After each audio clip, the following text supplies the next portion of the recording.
Falcon fans, and welcome to Falcon Weekly on BGSUFalcons.com. I'm Evan Pivnick. Today I'm joined with the head coach of the Bowling Green Falcons, Coach Bergeron. Chris, how are you? I'm good, Evan. How are you? I'm pretty good. Season coming up soon. It's your fifth season here at Bowling Green. Over this past 4 years, what have you learned as a coach? How has your coaching become better and your philosophy improved? Well, I'm not sure my coaching's gotten better.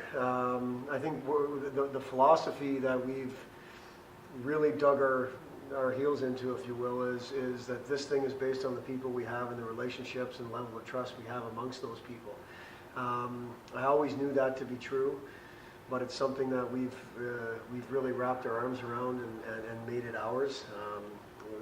The people we've brought in have always been high-level people, but we want to make sure the relationships and the level of trust amongst all those people is at a really high level. So no matter what we go through, in particular the difficult times, whether it be losing, injury, whatever it may be, the relationships and that level of trust gets tested.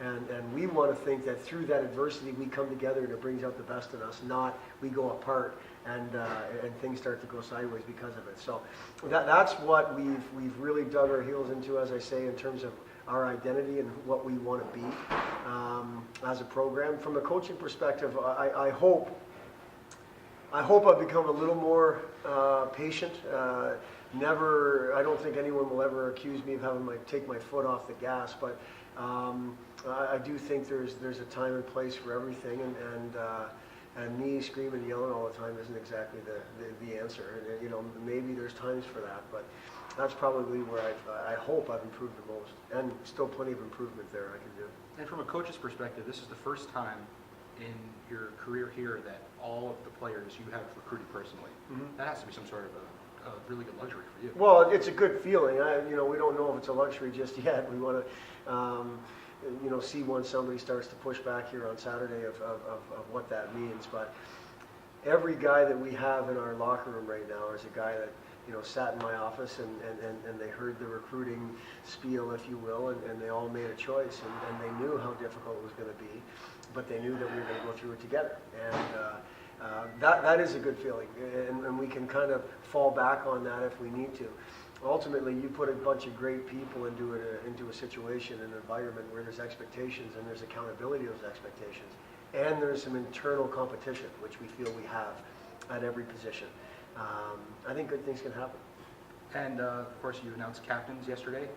We have Dan DeSalvo, the captain, and the assistant captains with Brent Tate, Adam Burkle, and Mark Cooper. Mm-hmm. In your opinion as a coach, what qualities do you need to see in a player in order to give them a letter on their jersey? Well, obviously, first and foremost, I think their example has to be a pretty good, their first thing. And I think the biggest trouble leadership runs into is they try to worry about everybody else more than they worry about themselves. Our focus is still the best version of you, and the best version of Danny and Brent and Mark and Adam is a pretty good thing. And we've told them you can't get away from that.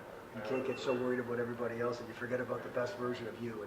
And I think first and foremost you look for the example, and then obviously you need a personality of somebody that's willing to step up and have a hard conversation with somebody or say something when something needs to be said outside the coaches. And I feel like all four of those guys collectively can do that. Whether it's by no means is it on Danny's shoulders to say what needs to be said all the time. That's why we've kind of showed it by committee.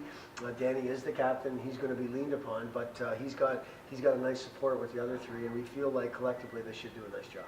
And of course, the exhibition game coming up on Saturday, and a week we play against Miami, and you obviously have strong ties to Miami. How special is it to be able to play them again? There's two heads to it, Evan. For me, I was talking to the one assistant coach at Miami, Brent Brecky, this morning, and obviously playing Miami is a good thing, and Bowling Green should play Miami every year, regardless if we're in the same league or not. It's an in-state rivalry. That's just the way it should be. With all the travel we have in conference, it's something that we should try to stick to. But it is difficult for me. I mean, I'm not having anybody feel bad for me, but there's really strong ties I have there from a family perspective, from a professional perspective, personal perspective. It's not easy playing Miami. I don't think it ever will be. But as I said, I think it's necessary, and I'm excited to get back there and see Oxford again and those kind of things. But it always brings some mixed emotion for me and things like that. So it's exciting because our program should be playing their program every year, in particular at a time when we're not in the same league. But from a personal standpoint, there's lots of mixed emotions for sure. Well, Coach, I appreciate the time and best of luck. Thank you very much for having me. Appreciate it.